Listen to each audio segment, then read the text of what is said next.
Compare to the government schools and colleges. Student government school में जाने से ज़्यादा गवर्नमेंट कॉलेज में जाना प्रेफर करता है। अब इसके लिए मैं आपको ऐसे बताऊंगा कि आप ये बताओ, आप टाटा का सॉल्ट खरीदोगे या जो उसमें कट्टे में भर के एक पुराना सॉल्ट आता है जो बेसिकली टाटा खरीदोगे। गवर्नमेंट स्कूल्स में वैसे तो अब गवर्नमेंट स्कूल्स इंग्लिश मीडियम भी हो गए हैं। बिजनौर में भी इवन कई स्कूल हैं जो गवर्नमेंट स्कूल होते हुए भी इंग्लिश मीडियम है। जो वो टॉपर निकला है वो क्या ट्यूशन की वजह से है, सेल्फ स्टडी या फिर स्कूलिंग की वजह से? उसमें मैं कहता हूँ कि 40, 30 और 30 का प्रोसेस समझो। 40% उसका खुद का स्टडी है जो उसे हेल्प कर रहा है, 30% वो स्कूल में भी सीख के आ रहा है और 30% उसे ट्यूशन में भी किया है। हम ट्यूशन वाले टीचर से ज़्यादा क्लोज आ जाते हैं। कई बार हम उसके साथ एंजॉय कर सकते हैं। कई बार ऐसा होता है हम उसके साथ कहीं घूमने भी जा सकते हैं। मैं खुद गया हूँ तो उसके करीब हम ज़्यादा आ जाते हैं। और स्कूल के टीचर के लिए 40-50 स्टूडेंट की जो क्लास है वो सब बराबर है। बायोलॉजी का लॉ है, सर्वाइवल ऑफ फिटेस्ट।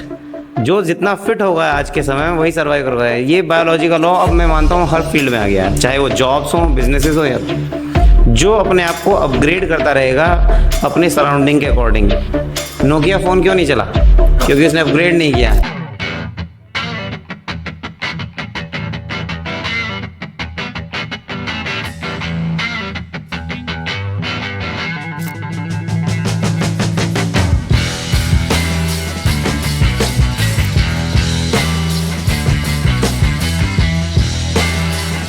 रिसेंटली जब हमने लास्ट टाइम बात करी थी, क्योंकि हमारी पहली वीडियो भी आपके साथ ही थी, and this time we have just a very restart, क्योंकि काफ़ी सारी चीज़ें हमने चेंज करी हैं। सो स्टार्टिंग करते हैं जहां हमने लास्ट टाइम ड्रॉप करी थी चीज़ों को। Very good. और मुझे बड़ा अच्छा लग रहा है कि आपने फिर से एक बड़ा अच्छा सेटअप जमाया है और बहुत अच्छा स्टार्ट किया फिर से। और it's been more than 1 year ago. हाँ, जनवरी में हमने पहली वीडियो शूट करी थी अपनी। Yes, January 2024। Good to see you again. Thanks a lot. And last time I think remember जब हमने बात करी थी, we were just talking about the toppers and the mindset of जो नॉर्मल हमारे स्टूडेंट्स रहते हैं, एवरेज स्टूडेंट्स। हाँ, students and college school side, just like as I recently studied about it, क्योंकि स्कूलिंग के सिस्टम में कहीं ना कहीं बैकलैश मिल रहा है, क्योंकि जो चीज़ें अपग्रेड होनी चाहिए, just like as compare to the government schools and colleges. Student government school में जाने से ज़्यादा गवर्नमेंट कॉलेज में जाना प्रेफर करता है। अब इसके लिए मैं आपको ऐसे बताऊंगा कि आप ये बताओ, आप टाटा का सॉल्ट खरीदोगे या जो उसमें कट्टे में भर के एक पुराना सॉल्ट आता है जो बेसिकली टाटा खरीदोगे ना। तो ये सब ब्रांडिंग की खेल है, ये सब ब्रांडिंग का कमाल है। आपने ब्रांडिंग जितनी अच्छे से की हुई है, अब गवर्नमेंट स्कूल्स की ब्रांडिंग नहीं कर पा रहे हम लोग। हालांकि गवर्नमेंट स्कूल बहुत इतने अच्छे भी हैं। मैं आपको इसका एक एग्जांपल देता हूँ। उत्तराखंड में एक स्कूल है जिन्होंने अभी AI की हेल्प ली है। वो नेपाल बॉर्डर के पास है, जंजरी प्लेस है, गाँव है, रिमोट विलेज है बहुत ज़्यादा। तो वहाँ पे क्या हुआ है कि AI रोबो है जिसका नाम इको है।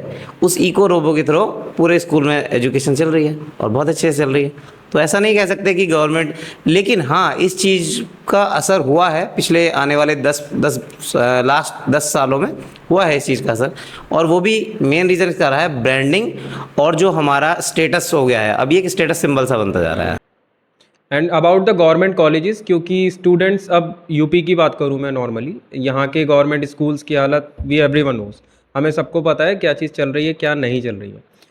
और वहाँ मेजरली आपके रूरल एरियाज़ के स्टूडेंट्स जाते हैं, और जिसे अच्छी खासी स्टडी करनी है प्रीफर ही करेंगे कि उन्हें प्राइवेट कॉलेजेस में या स्कूल में ही जाना है। लेकिन एज़ कम्पेयर कि स्कूल के अलावा हम कॉलेज पे आते हैं तो स्टूडेंट हमेशा गवर्नमेंट कॉलेज की तरफ जाते हैं। कॉलेज को प्रेफर करने के 2 मेन रीज़न है। देखो, पहला रीज़न तो है फीस। फीस जो है गवर्नमेंट कॉलेज की बहुत कम है comparison to private colleges. Private colleges के लिए आपको बहुत सारा अमाउंट चाहिए जो एक फ़ीस के रूप में मोटी ट्यूशन फ़ीस के नाम पे बहुत मोटी रकम जा रही है।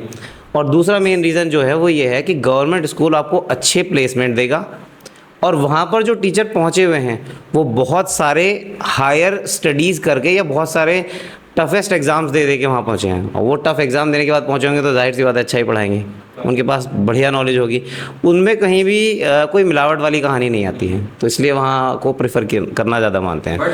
प्राइवेट कॉलेजेस भी अच्छे हैं, नहीं ऐसा नहीं है कि प्राइवेट कॉलेज अच्छे नहीं है, बट प्रॉब्लम क्या है, अब हर जगह आसपास कहते हैं ना गली गली में कॉलेजेस हो गए हैं।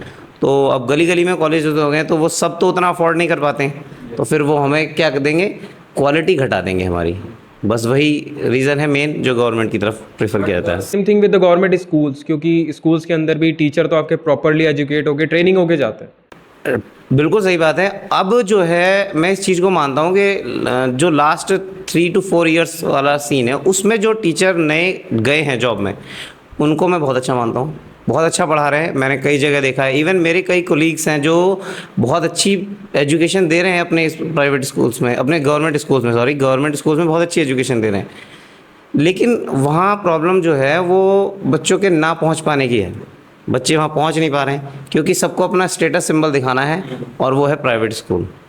तो जब वो स्टेटस सिंबल की बात आती है तो बच्चे को भेजते नहीं है। अब वहाँ आप बच्चे को ज़्यादा प्रेशर नहीं कर सकते कि स्कूल आओ पढ़ो, तो बस वहीं वो लोग फेल होके जा जाते हैं। लेकिन कोशिश कर रहे हैं वो लोग। मेरी एक कोलीग हैं इधर किरतपुर में, वो काफ़ी अच्छा एफर्ट लगा रही हैं अपना, उन्हें अवार्ड वगैरह भी मिला है अभी पीछे कुछ गवर्नमेंट की तरफ से अपने स्कूल को बहुत अच्छा बनाने में।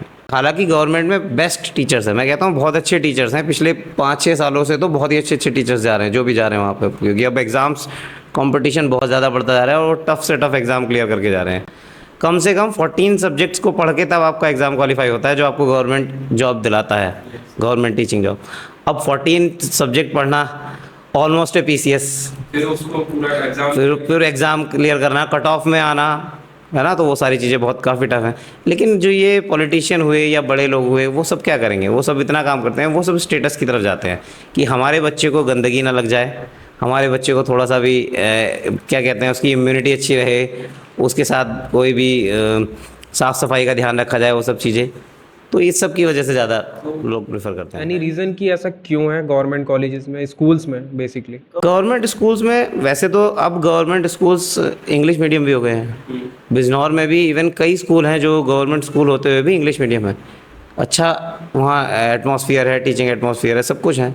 लेकिन बस ये कि वो अभी तक उतनी सुविधाएं ग्राउंड लेवल पर नहीं दे पा रहे हैं जितनी कागज़ों पर है, जितनी पेपर्स पर है। एंड एनी रीज़न इसके पीछे की? इसका पीछे रीज़न कुछ ऐसा खास नहीं है, बस ये है कि अब एक मेंटलिटी बना ली है सब लोगों ने कि अब हमें सबको प्राइवेट की तरफ ही जाना है, वहीं अच्छी एजुकेशन मिलती है। ये मेंटालिटी किस वजह से? इस मेंटलिटी का रीज़न सिर्फ और सिर्फ इतना सा है कि अब हम सब चाहते हैं कि हमारा बच्चा इंग्लिश पढ़ के आगे जाए।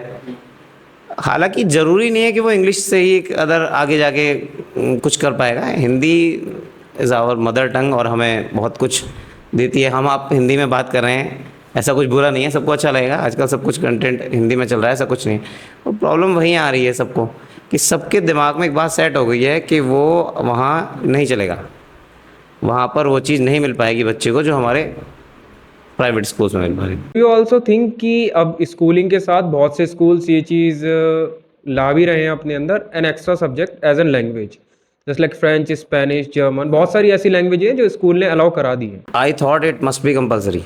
मेरा तो ये मानना है कि सभी स्कूल्स में ये कंपलसरी होना चाहिए और ज़रूर होनी चाहिए कि एक्स्ट्रा लैंग्वेज। और मैं ये बोलता हूँ कि फॉरेन लैंग्वेज छोड़ो, हमें अपनी खुद की स्टेट लैंग्वेजेस का यूज़ करना चाहिए। अब हम चाहें तो अपने स्टूडेंट्स को तमिल, तेलुगु और मलयालम अदर लैंग्वेजेस भी सिखानी चाहिए।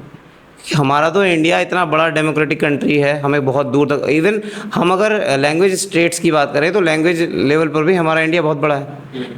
After every 20 kilometre we have change some words, हो जाते हैं, एक्सेंट चेंज हो जाता है। तो हमें लैंग्वेज पर ध्यान देना चाहिए, बिल्कुल देना चाहिए। जैसे और वेस्ट साइड में जाएंगे वहाँ भी हाँ बिल्कुल बिल्कुल होता जाएगा, सभी जगह पर होता है। नॉर्थ की अलग लैंग्वेज है, आप साउथ में जाएंगे अलग लैंग्वेज है, तो सब जगह लैंग्वेज का।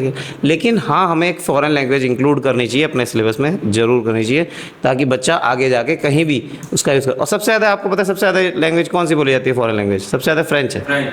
फ्रेंच सबसे ज़्यादा यूज़ है, स्पेनिश एंड फ्रेंच। इमिग्रेशन में बहुत हेल्प करती है, तो इमिग्रेशन में हेल्प करे। और आजकल तो आपको पता है माइग्रेशन एक इम्पॉर्टेंट थिंग भी हो गया है और लोग जाना चाहते हैं, सब बाहर का कल्चर देखना चाहते हैं, तो उनके लिए बहुत अंदर रहते हुए भी काफ़ी अपॉर्चुनिटीज़ भी अपॉर्चुनिटीज़ हैं, बहुत बहुत अपॉर्चुनिटीज़ हैं, बहुत सारी अपॉर्चुनिटीज़ हैं। इवन एक टूरिस्ट गाइड भी जो कि रजिस्टर्ड है, जिसके पास अच्छी कंपनी का एक्सपीरियंस है, वो बहुत अच्छे पैसे कमाता है। ये भी एक इम्पोर्टेंट स्किल है। And with that as you said कि हमें इंडिया के अंदर की और रीजनल लैंग्वेजेस पे भी काम करना चाहिए। बिल्कुल करना चाहिए, मैं मानता हूँ बिल्कुल करना चाहिए। ये जो लैंग्वेज का डिफरेंस है, ये जो बैरियर है ये लोगों ने बना रखा है, इसे नहीं रखना चाहिए। इवन मैं मानता हूँ सभी लैंग्वेजेस पर थोड़ा थोड़ा स्टडी करना चाहिए। और उसका मेन रीज़न कि स्टडी करने से हमें बेनिफिशियल चीज़ें क्या होंगी? बेनिफिशियल चीज़ ये होगी, अगर हम स्टेट चेंज करते हैं किसी वजह से, तो हमें उसमें प्रॉब्लम नहीं आएगी वहाँ की लैंग्वेज में समझने में या किसी भी चीज़ में। और कई बार तो ऐसा होता है, कुछ गवर्नमेंट एग्जाम्स ऐसे आते हैं जिसमें स्पेशली लिखा होता है कि आपको 2 लैंग्वेजेस आनी चाहिए, एक आपकी अपनी मदर टंग और दूसरा एक अदर स्टेट लैंग्वेज। IB का एग्ज़ाम होता है, दैट मस्ट बी इंग्लिश और Hindi. that must be that is not only even English or Hindi, they also prefer for Urdu, Bengali, Malayalam, Telugu. I think that is the only exam India के अंदर जो चीज़ें दोनों regional languages पे भी और other language पे focus करता है। उनकी डिमांड, पहली डिमांड ये होती है, उनका क्राइटेरिया यही है कि उन्हें पहले अपनी लैंग्वेज के अलावा एक लैंग्वेज और चाहिए। तो अगर इंडिया के अंदर हम मान लीजिए, मैं बात करता हूँ उत्तराखंड यूपी इधर की साइड की, दिल्ली से इस साइड, सो वहाँ पर कौन सी लैंग्वेज ज़्यादा प्रीफर करी जाएगी as compare to south side? इस रीजन में मुझे लगता है कि इंग्लिश से बेटर कोई और ऑप्शन नहीं होना चाहिए। साउथ और आपका नॉर्थ साइड में इंग्लिश काफ़ी बेटर है एज़ कम्पेयर टू। हाँ, तो ये वाला रीजन, दिल्ली हमारा सेंटर है, हमारे कंट्री का सेंटर है दिल्ली। तो दिल्ली में हमें, दिल्ली नोएडा, ये जो NCR रीजन है जहाँ मोस्ट ऑफ द जॉब्स हैं, प्राइवेट जॉब्स हैं, गवर्नमेंट जॉब्स भी, पर इसके लिए हमें मुझे लगता है कि इंग्लिश को ही प्रेफर करना चाहिए। वहाँ हमें सेकेंडरी लैंग्वेज जो है वो इंग्लिश होनी चाहिए, और लैंग्वेज के तौर पे ही उसे, ना कि बैरियर के तौर पे उसे लैंग्वेज ही यूज़ करना चाहिए। What can be the reason कि हम स्टार्टिंग से, बचपन से अपने इंग्लिश एज अ सब्जेक्ट लेके चलते हैं और 12th आते आते हमारी इंग्लिश इतनी भी स्ट्रांग नहीं हो पाती, we can not talk with anyone with the fluency, communicate ही नहीं कर पाते। बिल्कुल आपकी बात सही है। इसमें क्या है कि इसका रीज़न ये है कि हमारा एटमॉस्फेयर नहीं है। हम स्कूल में जाते हैं, बस 2-4 चीज़ें सीख पाते हैं, may I come in sir, may I come in ma'am, and may I go to washroom, इतने पे ही रह जाते हैं। प्रॉब्लम क्या है कि हमारे अगर घर का भी एटमॉस्फेयर थोड़ा हमें सपोर्ट करे इस चीज़ के लिए, तो शायद ये चीज़ आगे चल पाए। और मुझे लगता है कि अब आने वाले साल में, आने वाले समय में, अब मोस्टली पेरेंट्स जो हैं वो एजुकेटेड हैं, तो शायद ये वर्क करेगा आगे जाके। और बहुत स्कूल ऐसे हैं जिन्होंने ये एटमॉस्फेयर क्रिएट किया हुआ है, वो खुद चाहते हैं। स्कूल्स में इतना तो एटलीस्ट बच्चा समझ ही लेता है, और बहुत जगह ऐसा होता है कि बच्चे ना हिंदी के रह जाते हैं ना इंग्लिश के रह जाते हैं। So how can we compare कि जो आपकी कोचिंग सेंटर्स खुले हुए हैं, दे जस्ट सेड कि हम 30 डेज़ के अंदर आपकी इंग्लिश पूरी फ्लुएंसी के साथ कम्युनिकेशन एकदम प्रॉपर रेडी करवा के देंगे, बट जो चीज़ हम बचपन से पढ़ते आए हैं, we are having 12 years with English, तो वो 1 महीने के अंदर वो हमारा किस तरीके से एडजस्ट करा सकते हैं? प्रॉब्लम क्या है कि ये कि वो चीज़ क्या पॉसिबल है? देखो, पॉसिबल है। हमें कोई भी नया स्किल सीखने के लिए या नए स्किल को अडेप्ट करने के लिए हार्डली 21 डेज़ लगते हैं। ये बहुत टफ नहीं है, ये हो सकता है, लेकिन उसमें सपोर्ट उस ट्यूटर को, ये जो भी ट्यूटर है या जो भी वो कोच है, उसे हमें भी सपोर्ट करना पड़ेगा। मैं ये तो नहीं कह रहा कि 30 डेज़ में वो एकदम प्रिंस चार्ल्स बन जाएगा, but it must be more than 70% मैंने इंग्लिश से ज़्यादा और फ्रेंच एंड स्पेनिश के स्टूडेंट्स देखे हैं, because I am also working on the house of polyglots, जहाँ पर अभी 30 डेज़ के अंदर फॉर A1 एंड A2 जो होता है, डिफरेंट लेवल्स हैं आपके फ्रेंच और स्पेनिश दोनों में, एंड A1 A2 दोनों ही बेसिक लेवल्स के होते हैं आपके बेस लेवल्स। A1 कंप्लीट करने के अंदर अप्रॉक्सीमेट आपका 1.5 महीना लगता है, 1.5 से 2 लग जाता है। आई हैव सीन स्टूडेंट जो A2 भी अपना कंप्लीट कर चुके हैं with in 3 to 4 months and they are just fluent in communication. Actually Spanish और फ्रेंच को हमने कभी सुना ही नहीं है, और ना हम मतलब कभी बचपन से उसके बारे में कुछ सीखा या पढ़ा, कुछ जाना ही नहीं है। इंग्लिश हमारे साथ बचपन से रही है और करीबन 400 साल से है। 1600 के बाद से इंग्लिश इंडिया में आई थी और तब से चली रही है थोड़ी थोड़ी। तो इंग्लिश को फिर भी हमने बहुत से वर्ड्स सुनते और बचपन से हम आ रहे हैं, तो हमें इसे अडेप्ट करना ज़्यादा ईजी है comparison to French and Spanish and other languages. ये रीज़न है।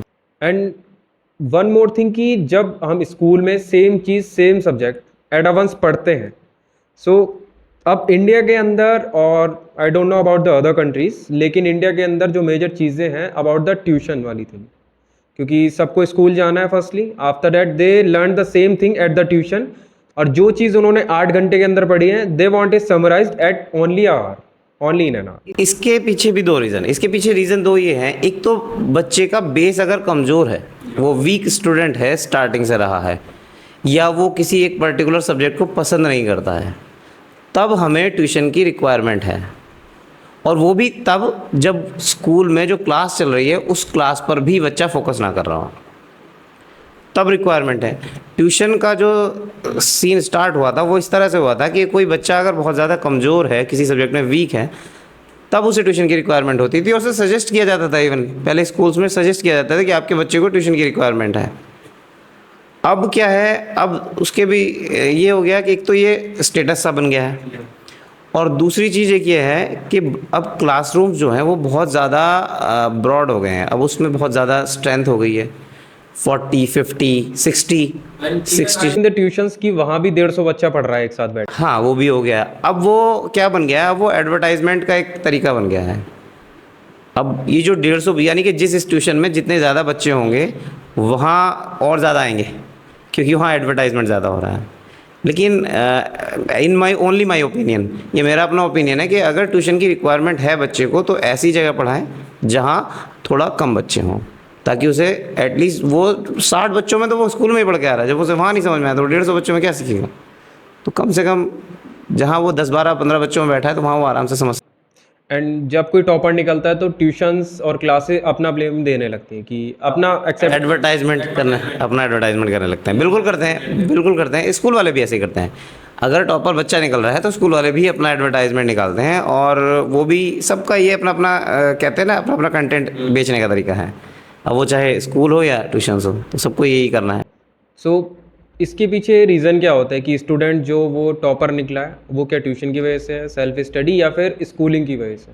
उसमें मैं कहता हूँ कि 40, 30 और 30 का प्रोसेस समझो। 40% उसका खुद का स्टडी है जो उसे हेल्प कर रहा है, 30% वो स्कूल में भी सीख के आ रहा है, और 30% उसे ट्यूशन ने भी दिया है। तो इसमें यहाँ 40, 30, 30 का रेशो समझ के चलो आप। तो इसमें ये ज़रूरी है। और अगर आप उस क्रेडिट की बात करें तो क्रेडिट तो मैं बच्चे को ही दूंगा, बच्चे के अलावा किसी को क्रेडिट बनता ही नहीं है। हम लोग क्या करते हैं, हम लोग सिर्फ एक गाइड कर सकते हैं बच्चे को।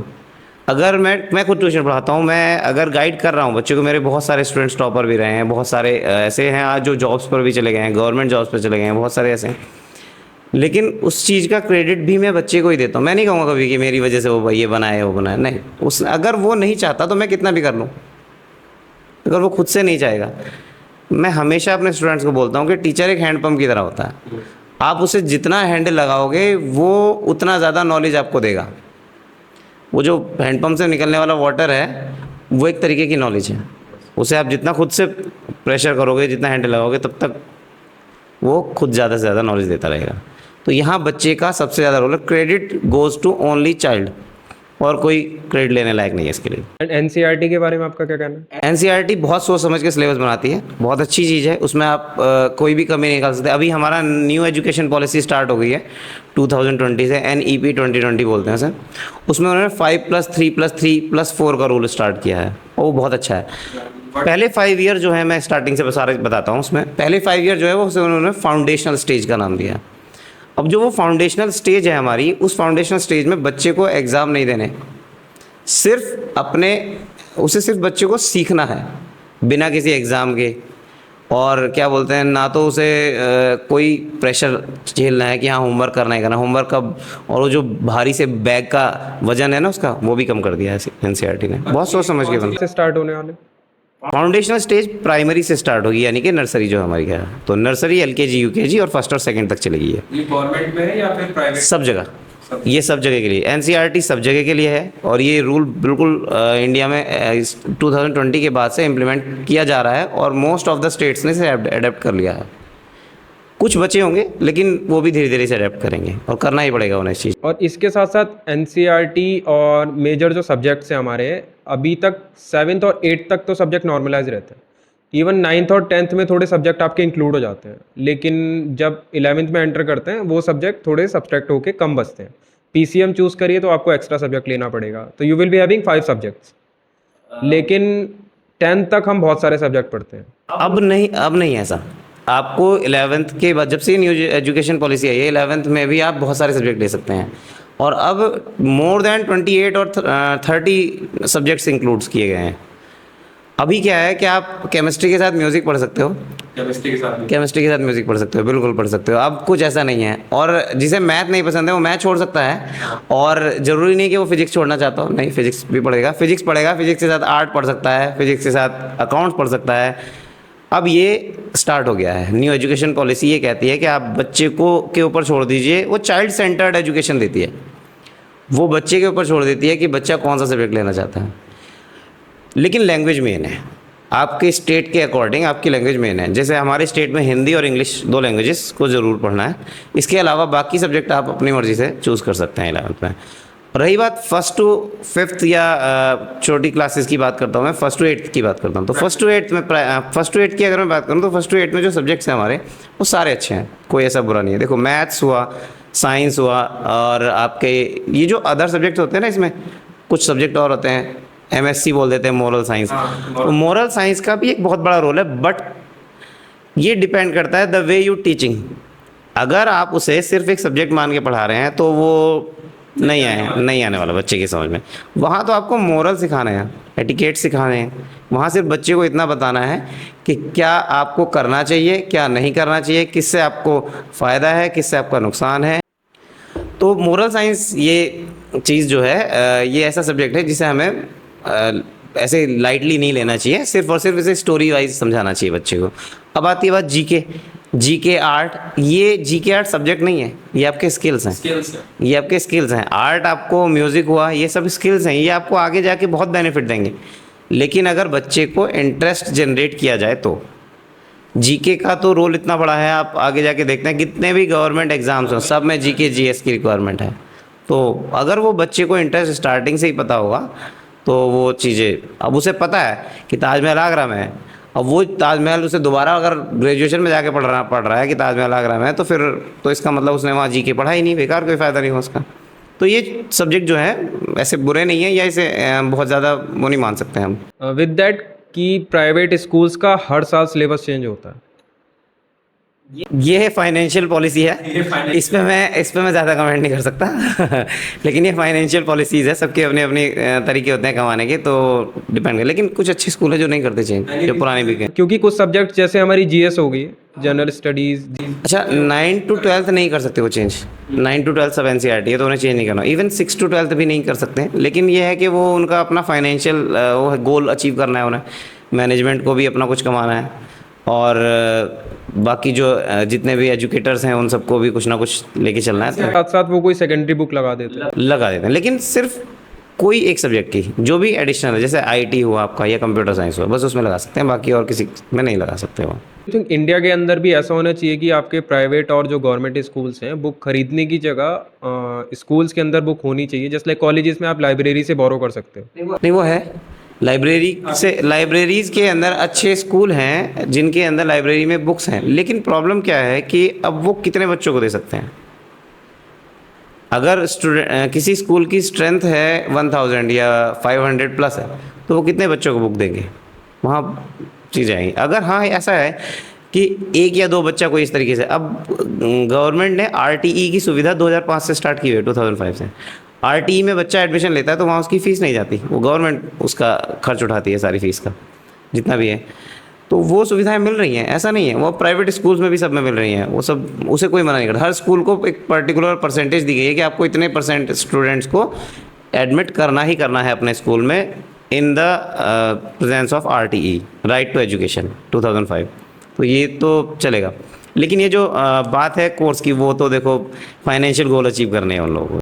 और थोड़ा हमारा इसमें भी आ जाता है कि अगर मैं किसी रूरल एरिया से बिलोंग कर रहा हूँ, मैं किसी सिटी से नहीं कर रहा, मैं कस्बे या फिर किसी विलेज से कर रहा हूँ, तो मेरी कम्युनिकेशन में वो फ्लुएंसी नहीं आ पाएगी, वो कॉन्फिडेंस लेवल नहीं आ पाता जो एक उस स्टूडेंट में आएगा जो किसी अच्छी सिटी से पढ़ चुका है। उसका रीज़न है कि वहाँ पर जो एजुकेटर्स हैं वो प्रोवोक करते हैं, वो चाहते हैं कि बच्चा ज़्यादा से ज़्यादा आगे जाए और फ्रंट पर जाकर बोले। रूरल एरिया में या विलेज एरिया की अगर मैं बात करूं, बहुत ज़्यादा जो रिमोट एरियाज़ हैं वहाँ की अगर मैं बात करूं, तो वहाँ एजुकेटर्स तक वो चीज़ें पहुँच ही नहीं पाती। वहाँ क्या है, डिमांड एंड सप्लाई वाली कहानी है। एजुकेटर्स की जो डिमांड होती है वो पूरी नहीं हो पाती मैनेजमेंट या प्रिंसिपल्स के द्वारा, और उसके बाद जो सप्लाई वो देना चाहते हैं वो नहीं मिलेगी।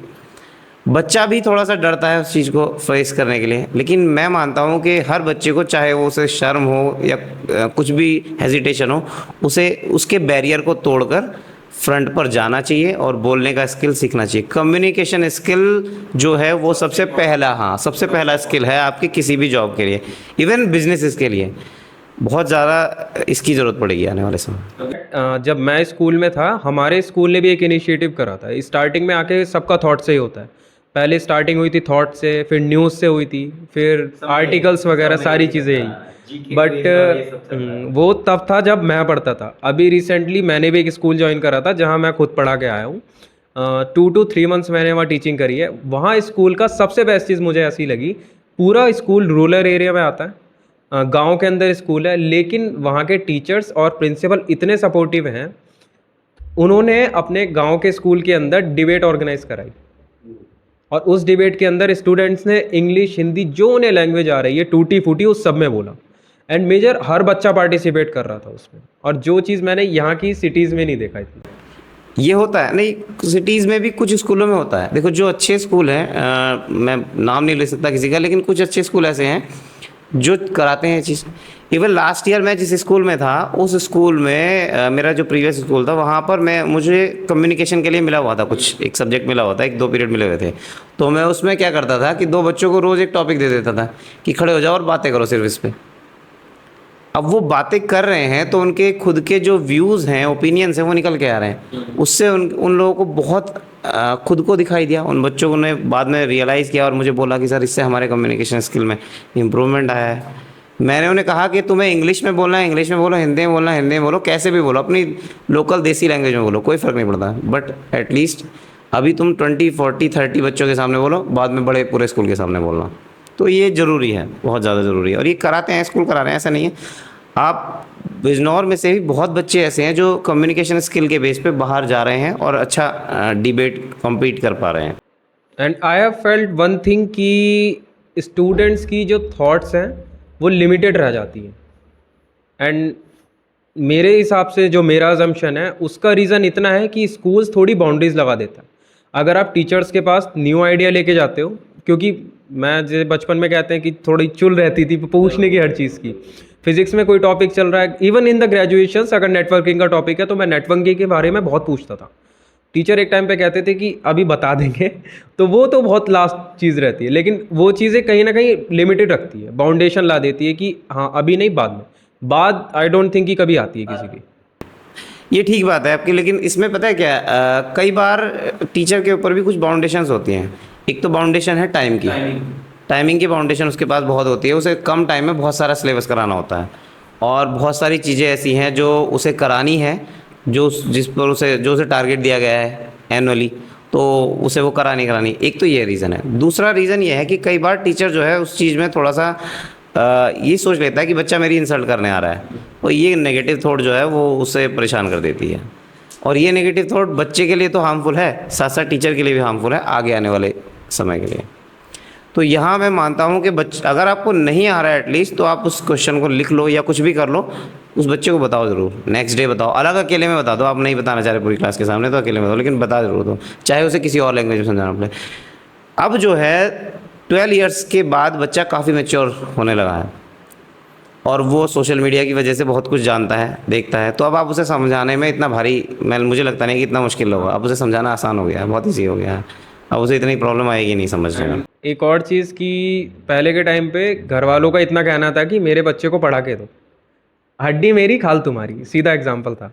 लेकिन अब सेम चीज़ डिफरेंट हो रही है कि हाथ नहीं लगाना। तो वो चीज़ प्रॉफिटेबल है स्टूडेंट के लिए, क्योंकि एज अ स्टूडेंट उसे कहीं ना कहीं डर भी होना चाहिए टीचर का, रिस्पेक्ट के लिए तौर पे कह सकते हो आप, या फिर डर भी कह सकते हो। देखो एजुकेशन जो है अब चाइल्ड सेंटर्ड हो गई है। अब आप किसी और चीज़ पर फोकस नहीं कर सकते, सिर्फ आपको चाइल्ड पर सेंटर करना है, चाइल्ड पर फोकस करना है। तो कई लोगों ने इसका मिसयूज़ किया है। अब जहाँ मिसयूज़ होगा तो उसके लिए तो बाउंडेशंस बनेंगी। तो ये बाउंडेशन बनी है, हालांकि थोड़ा बहुत हो जाना चाहिए, लेकिन बहुत ज़्यादा नहीं। ऐसा नहीं है कि आप बच्चे को बस स्कॉल्ड करते रहो, वो गलत है। आपके शब्द अगर अच्छे हो ना उसके लिए, और आपने अपनी खुद की इमेज ऐसी बनाई हुई हो कि बच्चा आपसे आपकी रेस्पेक्ट करे। अगर डरेगा बच्चा तो गलती ज़रूर करेगा, और अगर वो आपकी रेस्पेक्ट करता है तो वो गलती नहीं करेगा। अभी तो एटलीस्ट वो सॉरी बोलेगा। मेरे साथ ऐसे बहुत इंसिडेंट होते हैं, और पहले मैंने बहुत बच्चों की पिटाई विटाई भी की है, लेकिन अब मैं नहीं करता। अब मैंने पिछले कुछ समय से छोड़ दिया है, क्योंकि अब जो है मुझे लगता है कि बच्चे को रेस्पेक्ट ज़्यादा ज़रूरी है, और जितनी रेस्पेक्ट हम करेंगे उसकी, वो भी हमारी उतनी ही करेगा। ज़रूरी नहीं है कि हम उसे मार के, डांट के या स्कॉल्ड करके ही हम उसे समझा पाएँ। हम इस चीज़ को समझ रहे हैं, और पेरेंट्स भी समझ, इवन अब तो पेरेंट्स नहीं डांट पा रहे अपने बच्चों को, पीट पा रहे हैं, वो खुद इस चीज़ से डरते हैं। तो हम कैसे कर सकते हैं? कई बार ऐसा होता है, ये क्राइम फेज़ में पहुंच जाता है ये सब चीज़ें। तो हमें उस चीज़ को सिक्योर रहना चाहिए, अपने लिए भी और उस बच्चे के लिए भी, ताकि वो आगे जाके कोई उसकी सेल्फ स्टीम को हर्ट ना हो, वो कहीं जाके नुकसान ना हो जाए उसे। तो ये सब चीज़ें जो हैं हमें रखनी पड़ेंगी। एंड आई हैव सीन कि ट्यूशन वाले जो टीचर रहते हैं उन्हें भैया बोल के ज़्यादा रिस्पेक्ट मिलती है as compare to the school teachers.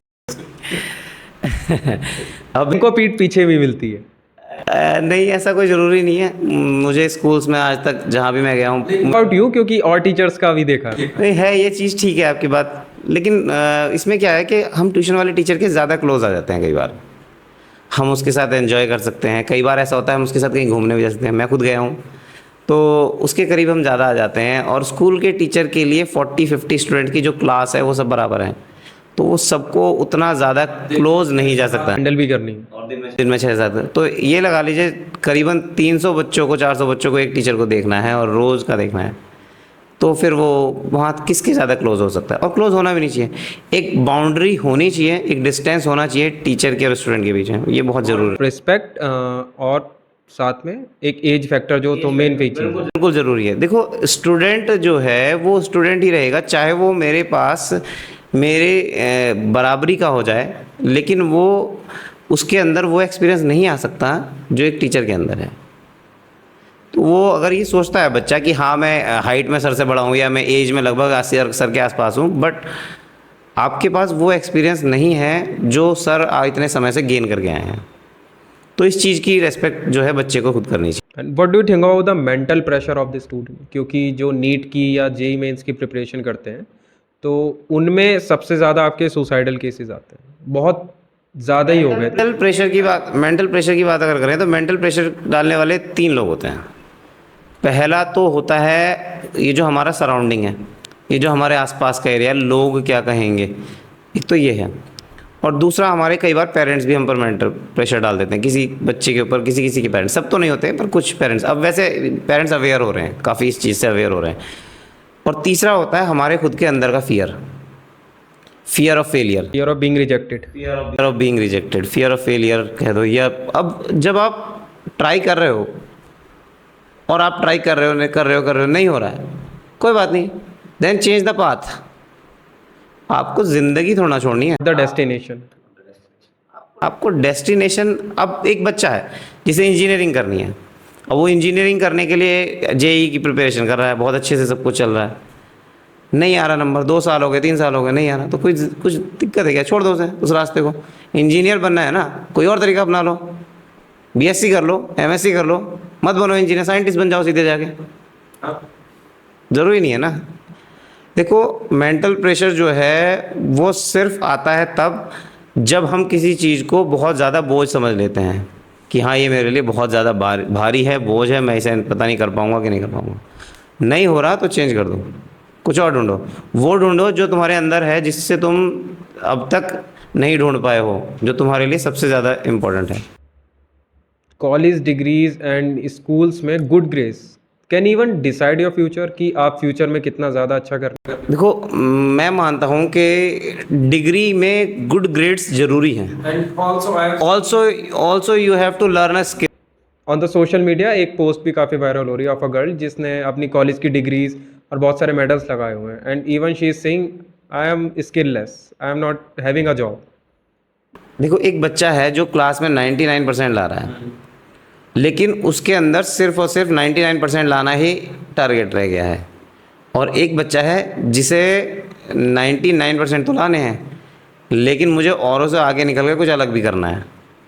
तो जिसके दिमाग में ये चीज़ है ना कि मुझे अलग भी करना है कुछ, वो आगे निकल जाएगा, सक्सेसफुल हो जाएगा। और मैं मानता हूँ कि अगर जो ये गुड ग्रेड्स वाले बच्चे हैं, उनमें से कुछ ही 1-2%, 4% ऐसे होंगे जिन्हें कुछ अच्छा नहीं मिला, और हो सकता है कि वो अवेटेड हो, कुछ और आगे अच्छा मिल जाए।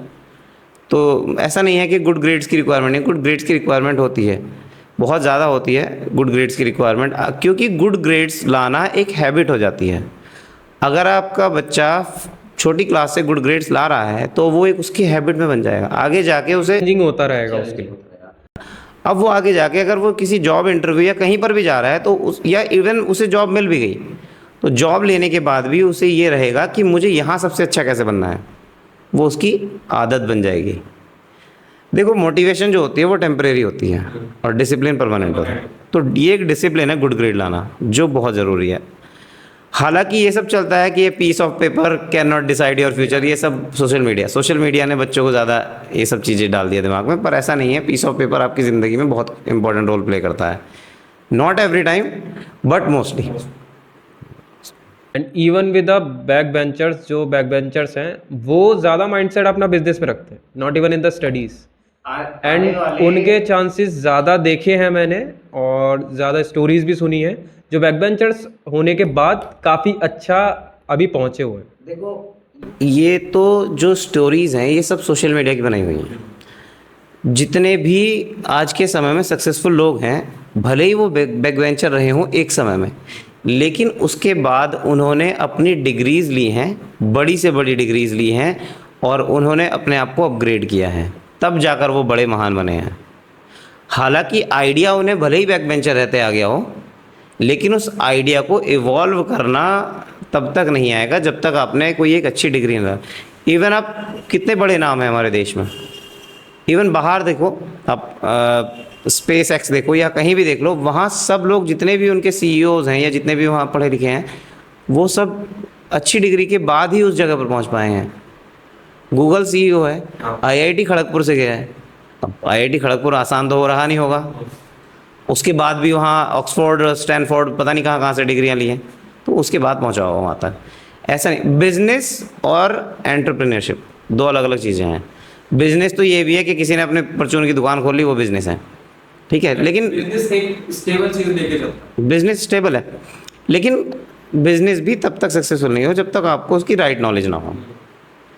बहुत लोग हैं ऐसे जो पैसा लगा के अपना नुकसान उठाए हैं, लेकिन बिजनेस के लिए भी आपको एक राइट एजुकेशन की रिक्वायरमेंट। एजुकेशन, अच्छा इसका मतलब क्या है, एजुकेशन का मीनिंग क्या है? एजुकेशन का मीनिंग ये थोड़ा होता है कि बस हमने पढ़ लिया और कितना ग्रेड्स आ गई हमारी, एजुकेशन नहीं है। एजुकेशन का मतलब है to learn something new, to learn something which help in future. कुछ भी ऐसी चीज़ें, हाँ कुछ भी ऐसी चीज़ जरूरी। अब मैं मानता हूँ एक मैकेनिक है जो बाइक ठीक करता है, उस मैकेनिक को उस इंजीनियर से ज़्यादा पता होगा उस बाइक के बारे में। ऑब्वियस है ना, क्योंकि उसकी एजुकेशन वो है। और एक ये मेंटलिटी जो है, मुझे लगता है पेरेंट्स हो या टीचर हो, कोई भी, सबको ये चीज़ निकाल देनी चाहिए आज के समय में कि देखो पढ़ोगे नहीं तो ये बन जाओगे, ये निकाल देनी चाहिए।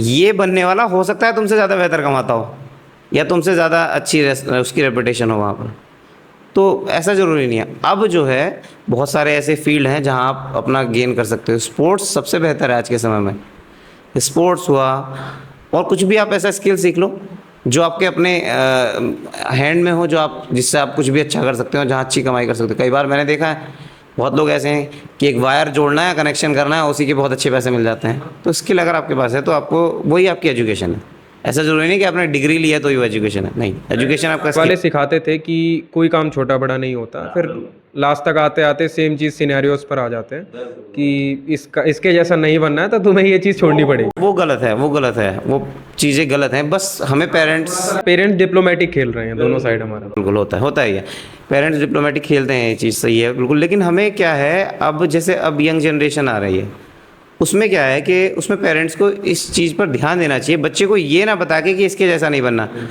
ये बताना चाहिए कि बेटा आपको कोई इसके जैसा या इससे बेहतर स्किल सीखना है ताकि आप अच्छा कमा सको या अच्छा दुनिया में सर्वाइव कर सको।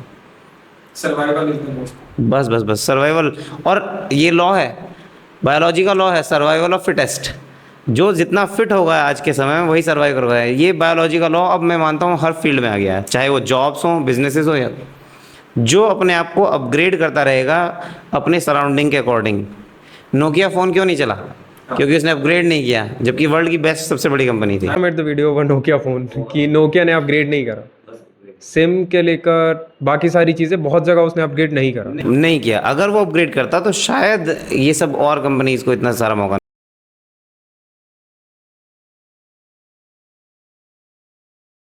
बस यही था। तो हमें अपने आप को अपग्रेड करना है, चाहे वो टीचर हो या कोई भी फील्ड का कोई भी एम्प्लॉय हो। उसे इवॉल्व अगर वो नहीं करता है तो फिर आपको वहीं के वहीं रह जाओगे।